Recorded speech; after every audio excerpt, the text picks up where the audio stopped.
Hi, so welcome back to my Pok Pok series part 2. আর প্রথমেই অনেক অনেক অনেক সরি, কারণ আমার পার্ট 1-এর পরে আসতে অনেক দেরি হয়ে গেল। জানো তো, আমার বিশেষ কোনো কাজ থাকে না, বা এরকম নয় আমি অসুস্থ ছিলাম, কিন্তু আমি জানি না আমার হাঁ করে তাকিয়ে তাকিয়ে কোথায় যে সময় কেটে যায়। তবে এর একটা ভালো গুণ আছে, মানে জানো তো, সেদিন আমি কলেজ থেকে ফিরে দেখলাম আমার ঘরটার একদম উথাল পাথাল অবস্থা, একদম অগোছালো, ছড়িয়ে ছিটিয়ে থাকা সব জিনিস এদিক ওদিক হয়ে আছে। আর আমি এত ক্লান্ত ছিলাম, রোদে জলে এসে জাস্ট শুয়ে পড়লাম বিছানায়। সেদিন হাঁ করে সিলিংয়ের দিকে তাকিয়ে থাকতে থাকতে একটা জিনিস আবিষ্কার করলাম, আমি মানুষটা ঠিক গোছালো নয়, খুঁতখুঁতে। মানে আগে এরকমটা ছিল না। আমার সমস্যা শুধু এটুকু নিয়ে, ধরো কোনো একদিন ঘরটা গোছানো হলো, আমি খুব চেষ্টা করি একই রকম রাখার, বড্ড সামলে রাখি সব জায়গার জিনিস জায়গায়, একটুও অগোছালো হতে দিই না। মানে যেরকম আছে সেরকমই রাখার সে কি আপ্রাণ চেষ্টা। ঠিক যেমন কোনো সম্পর্কের শুরুটা, সব ভীষণ সুন্দর, ভীষণ গোছালো।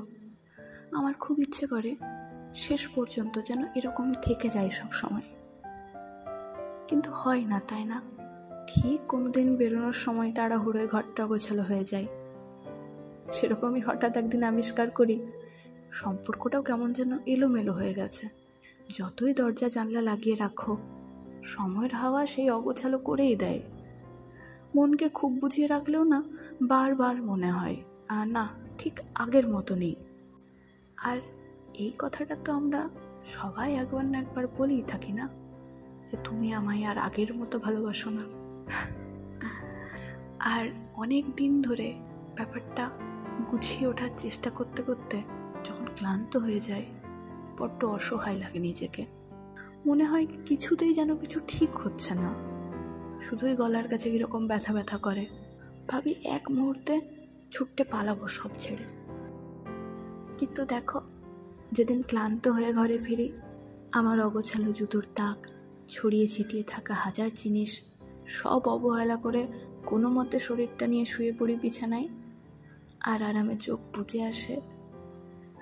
সেদিন বিছানার বালি যতই মনে করিয়ে দিক ঘরটা আর আগের মতো নেই, আমার ততই যেন মনে হয় দিন শেষে এটা আমার ঘর, যা শুরু থেকে আজ অবধি ছোট বড় প্রতিটা জিনিস আমার নিজে হাতে করা।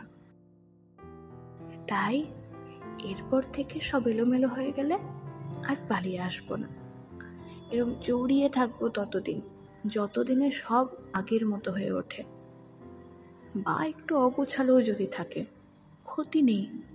বললাম না, এটা আমার ঘর, এর শুরু থেকে আজ অবধি প্রতিটা খুঁটিনাটি জিনিস আমার নিজের হাতে তৈরি। তাই এই নতুন বছরে আমি এটাই নিজের কাছে প্রমিস করেছি। তোমরা জানাও তোমরা কি করলে।